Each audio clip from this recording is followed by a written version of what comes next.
Welcome back. Welcome to Fan Channel Review. Hit the like button. Make sure you're subscribing and go and check out Stocks FC. It's, in my opinion, one of the best applications when it comes to football online. More about them a little bit later. Let's start with troops here during last night's game against Newcastle United. Yeah, there you go, in the middle. Have it!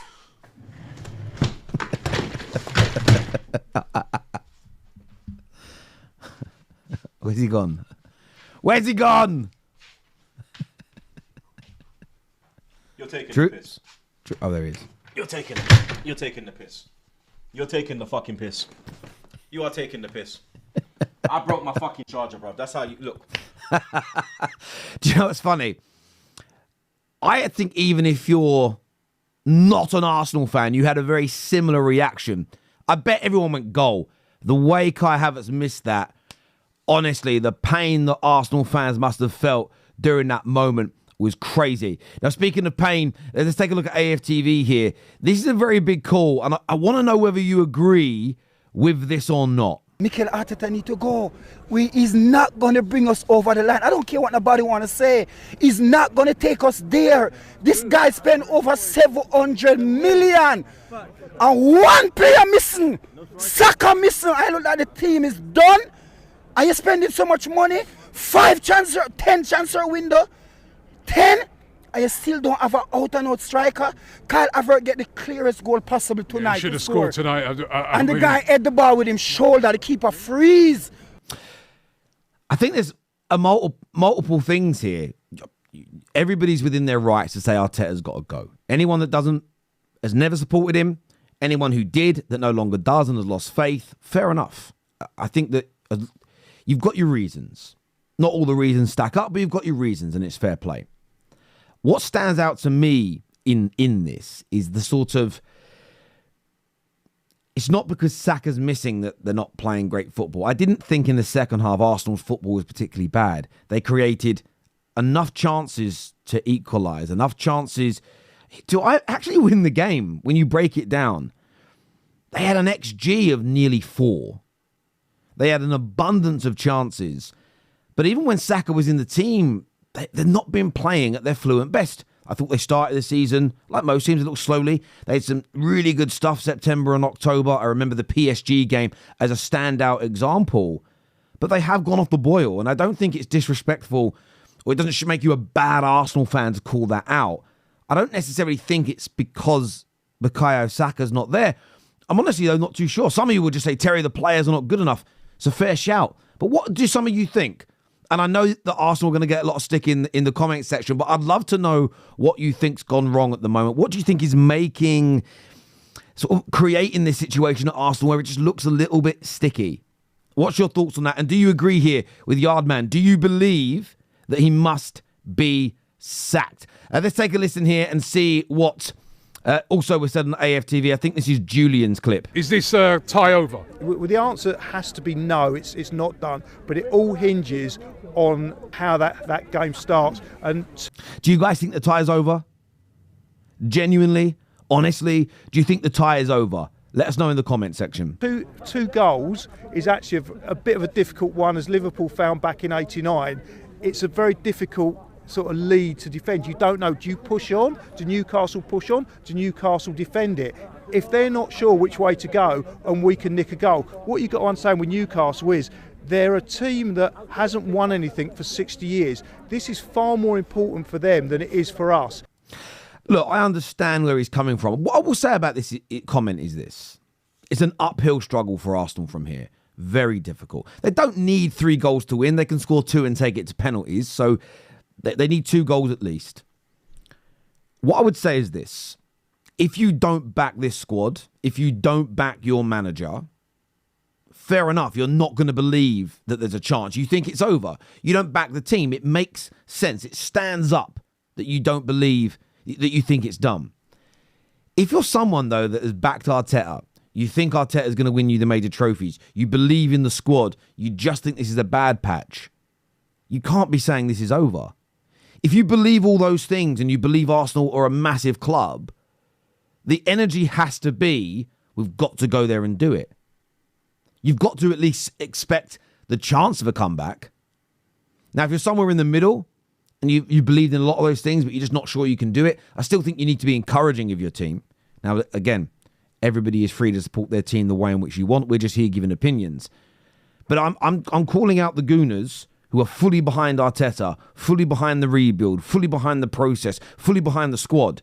Surely you can't be going into this second leg and thinking, if you were 2-0 down at half-time, you would have the belief that you might be able to come back and get a draw.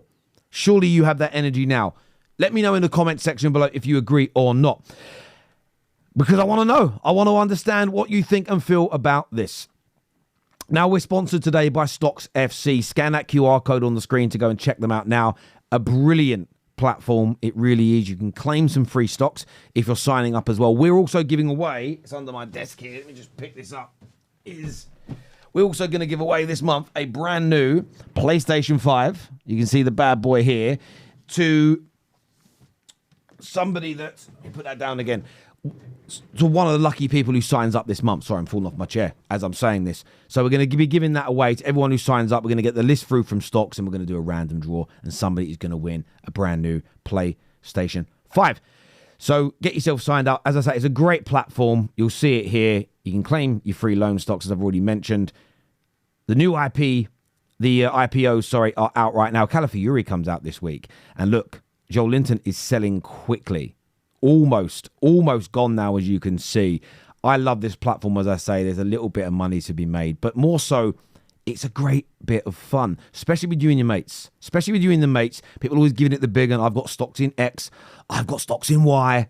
This is the chance to put your money where your mouth is. It's a great deal of fun. So if you want to check it out right now, claim your free stocks, go into the draw to win the PS5, scan the QR code, which is just there, or click on the link below. Now, what I want to look at next is a Newcastle fan here, because this was really interesting to me. Take a listen to what was said here. I can't remember the gentleman's name. I think from Magpie TV, though. I apologise not remembering his name. Let me know in the comment section, people. He's the best striker in the league. Best striker in the world. World class. In the world. In the world. Name me, if anyone can round you out, name me a better striker. Let us know. Isak's probably the best in the world on form. I would say when all things being equal, I would pick Haaland over him. I think Gyökeres has got a dog in the fight. We can't forget Harry Kane as an example. And I know some say Kane doesn't do it in finals. Well, Isak's still to do it in that environment as well. But I think on form, he's right. I think that Alexander Isak right now looks amazing, majestic, deadly. His hold-up play is brilliant. He's playing at the absolute peak of his game. To who? Who are we going to lose it to? To who? To who? Let me know who we're going to lose it to. Well, we'll be Champions League. We're Champions League right now. We're fifth. We'll be Champions League again. Newcastle fans get pressed a lot about losing him, but Newcastle were in that little period, that little corridor. They're on their way to being a team that's probably rarely going to lose their best players. But they can't get there as quickly as City did. They can't get there as quickly as Chelsea did when their billionaire owners came in, because you can't pump money in anymore. Not in the same way that a lot of Man United fans think that Ineos should just pump money in to solve the financial problem. You can't do that because the PSR and FFP rules dictate that all that money is discounted from your profit and loss accounts. And so you can't just go, right, there's 300 million and go and spend it, because then it doesn't matter if you make a £1 million loss. I'll take that 300 million off because you spent it on players. You made a 300 million pound loss and you get a points deduction, right? So, and or worse, big fines as well. So they're on a long and winding road to get to that point financially, Newcastle. But he isn't a brilliant striker. And look, I still think that if you're going to get him away from Newcastle and you want to weaken them, you're going to have to pay an absolutely hefty premium to get that done. Now, I want to take a listen here to what Mark Goldbridge had to say. We obviously saw the news yesterday that Kobbie Mainoo could be sold by Man United. I'll give you my take on that in a minute. But let's listen here to what Goldbridge says. Manchester United would reluctantly consider selling homegrown players like Mainoo and Garnacho as part of their efforts to comply with football's financial...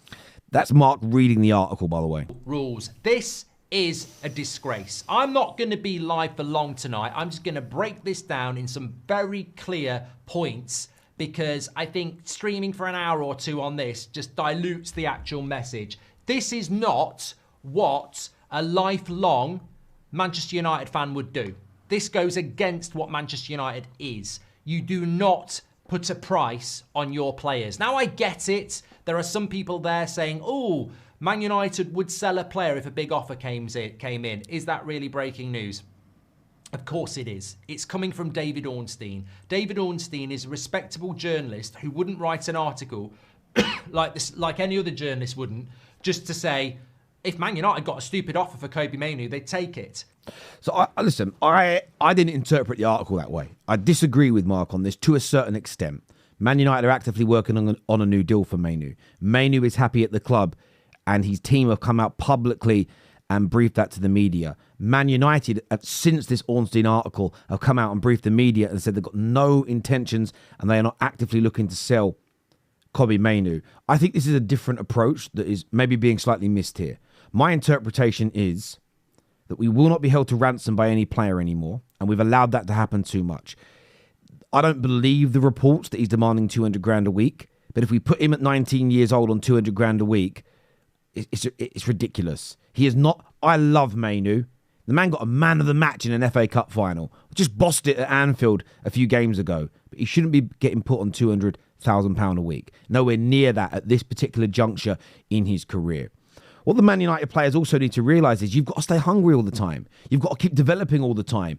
You are not indisposable. I think Man United created a culture where players feel indisposable regardless to what we win, regardless to how they perform, regardless of their consistencies. So I don't necessarily mind the message that if a stupid offer comes in, if you're not performing, if you're not hungry, if you no longer fit what we're trying to do, we're going to sell you. We probably haven't done that enough over the years. When we were being offered big money for Pogba, we didn't take it. We ended up losing loads of money. There have been a number of players that have come into the club, and I'm not even talking about academy players. There's a chance to move Xerxes on. Now, I don't think Xerxes is going to work with the direction we're going in. You could probably get all your money back now for him. So do it. If you really don't think he's going to improve dramatically at the club, don't hold on to him for 3 or 4 years, lower the value to almost nothing, and then you end up wasting salary and transfer fee and agent fee included 60, 70, 80 million pound on an investment. So I think there's a bit of balance here. If Mainoo keeps hungry, if Mainoo keeps working hard, if Mainoo keeps delivering for the club, I think he'll be here for a considerable amount of time. But I think that every player, in reality, should be up for sale if the situation is right. I don't believe there should be a single player in the squad who is untouchable, especially when we have financial difficulties. Because, look, let me just explain it this way.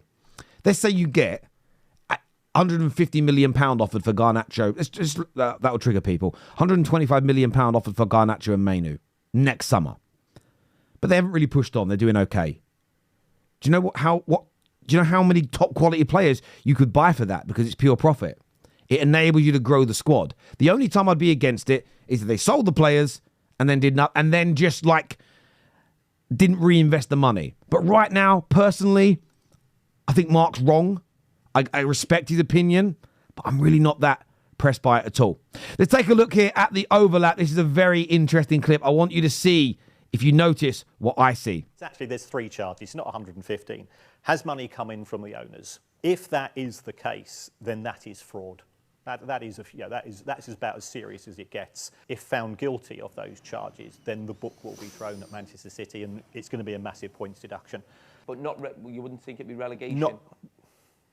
You can't relegate them because the Premier League and the EFL are independent bodies, so the EFL doesn't have to accept them.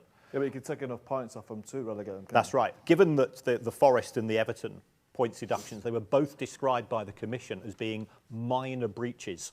Well, what Manchester City are being accused of is major breaches over a 9 to 10 year period. You would be looking at somewhere in the region of 60 to 100 points. So as you rightly said, Paul, it would relegate them. The paying people off book, it happens in football. I know of a number of players and ex-players who are working for the owner's company and is also on a wage at the club. And the third charge, which I think City will find difficult to defend, will be non-cooperation with the Premier League investigation. Having said that, if somebody hacked my email, if my wife looks at my internet history, I'm in trouble. But you might not want to admit that. Yeah. That's got to be the starting line. That. And it shouldn't be done, should it? You shouldn't be relying on hacked emails, and that's City's defence. It's really funny, right? So, listen, really good breakdown. I get his point. It isn't 3 charges. It's 3 charges, but there's 115 counts of those charges. But if you look at the City lad next to him, look at him when he says it's only 3 charges. Actually, there's 3 charges, not 115. Has money coming? Look at the smile on his face. Like, oh, that sounds good. Towards the end of the video, right? I'm going to get towards the end of the video. Here. I think it's this bit here. And the third charge, which I think City will find difficult to defend, will be non-cooperation with the press. By the end of it, go watch the clip. By the end of it, he's pulling faces. He's looking a little bit uncomfortable. Because Kieran Maguire, look, I agree with a lot of what Kieran says when it comes to football. What I just told you a moment ago about pumping money into a club and they take it from PSR. I spoke to Kieran Maguire and he broke it down for me. Owners can pump in what they want into the club theoretically, but it can't be used for transfers and it gets minus off of PSR situations, right? So he knows a lot of what he's talking about, but I just loved the sort of the visceral, physical changing of the City fan there, depending upon what Kieran Maguire was saying. And look, we'll find out in due course what's happened with these charges. I'm not going to make any speculations because nobody knows. But I just love that clip. I watched it first with him, and then I just sat there watching the City fan the whole time. And just go back and watch it and look at him go up and down and change his mood. It's the beauty of football because it's his love for his football club at the end of the day. And he wants them to be innocent for multiple reasons. But you could see him going through the roller coaster ride as they were talking about things. As ever, my people, look, hit the like and the share button. Go and check out Stocks FC. It's such a fun platform. Okay, I'll tell you what I do. I do put some money into it, but it's small amounts, money that I can afford to lose. Money that I would, maybe when I was younger, that's what I'd go down the pub with, as an example, and go out with my mates with. I use it on this now. I'm at home a lot more. I'm around the kids a lot more. So I want to have a little bit of fun. Scan the QR code on the screen. Go and claim your free stocks now, and we'll see you all again soon. Peace!